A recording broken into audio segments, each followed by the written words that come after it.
Hey everyone, welcome back to the channel. If you're watching this at 2 a.m., with the lights off staring at the ceiling, wondering why nothing feels exciting anymore, this one's for you. You know that friend at the 10-year high school reunion who's sitting in the corner sipping his beer, barely smiling while everyone else is screaming the lyrics to Sweet Caroline? The one who drops lines like, "We're all just wage slaves in the end," or "Enjoy it while it lasts, this night's over in 2 hours anyway?" Yeah, most people write that guy off as pretentious or depressed. But a lot of the time, he's not faking it for attention. He's just seen behind the curtain a little too early, and the view crushed him. You've probably met the other version too. The 24-year-old at brunch quoting Stoic philosophers like he discovered fire, posting black and white Instagram stories about how society is a prison and 99% of people are asleep. That guy? He's performing. He skimmed a couple podcasts and now wants the table to know he's special. Real early wisdom doesn't look like that. Real early wisdom looks quiet. It looks tired. And it's lonely as hell. Here's what actually happens when your brain levels up faster than your life does. Stage 1 feels amazing. You read the books, you listen to the podcast, you finally see all the patterns, how social media is engineered to hook you, how most careers are just trading time for money, how a lot of the things people chase don't actually make them happy. For a minute, you're on fire. You think, holy crap, I'm going to build something real. Side hustle, investments, early retirement, the whole playbook. Then stage 2 hits like a truck. You try to execute, and nothing works the way the gurus said it would. Your network is still high school friends. Your bank account is still negative after rent and student loans. You apply the hustle advice and end up burned out with $400 in Teespring sales. The gap between what you now understand and what you can actually pull off feels like a canyon. That gap breeds frustration. Frustration breeds cynicism. Cynicism whispers, "See? It's all rigged anyway. Nothing matters." Joy starts feeling fake. Weddings feel like expensive illusions. Birthday parties feel like pretending.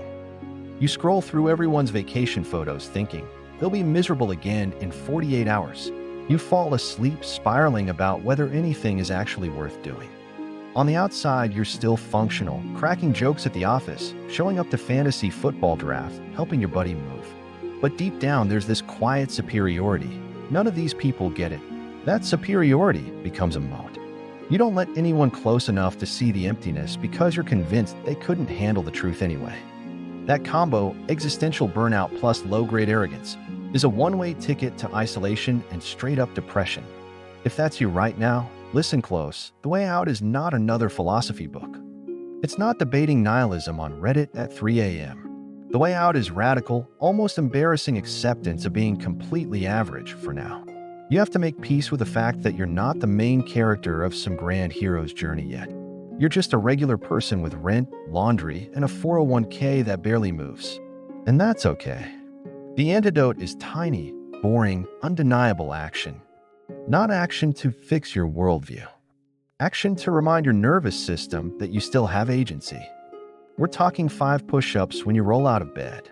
2 pages of any book. Doesn't have to be deep, a beach thriller works. 1 text to an old friend that just says, "Thinking about you, hope you're good." 10 minutes picking up 1 corner of your room. These aren't life-changing moves. They're proof of life moves. They're you telling your brain, "I can still steer this thing, even if it's just 1 degree." Momentum is the only real cure for the void. A snowball of 0.1% wind starts rolling, and suddenly you remember what it feels like to care about something again. I've been that guy in the corner at the reunion.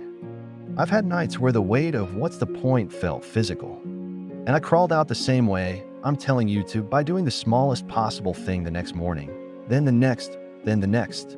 6 months later, I looked up and realized I was excited about a fantasy football draft. A year later, I was laughing so hard at a dumb barbecue, I almost cried.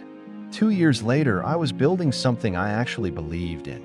The ultimate flex isn't figuring out that life might be meaningless. The ultimate flex is seeing the meaninglessness crystal clear and still getting hyped for March Madness. Still tearing up when your team hits a buzzer beater. Still texting your mom a meme that made you laugh on the subway. Still putting Christmas lights up even though you know they come down in a month. That's the real rebellion, to stare straight into the abyss and then go make a killer playlist for your drive home anyway. So if you're watching this and you feel stuck in the dark, here's your assignment. And I'm dead serious. Tonight, before you close the app, open your notes or grab a post-it and write one tiny thing you're doing tomorrow morning. Not a grand plan. One stupid small action. 5 push-ups.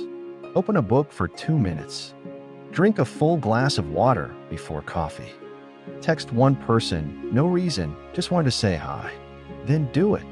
And the day after, do another one. Stack 7 in a row. Watch what happens to the heaviness. Comment that tiny action below right now. I read every single one, and I'll be checking in on you. We're building the snowball together.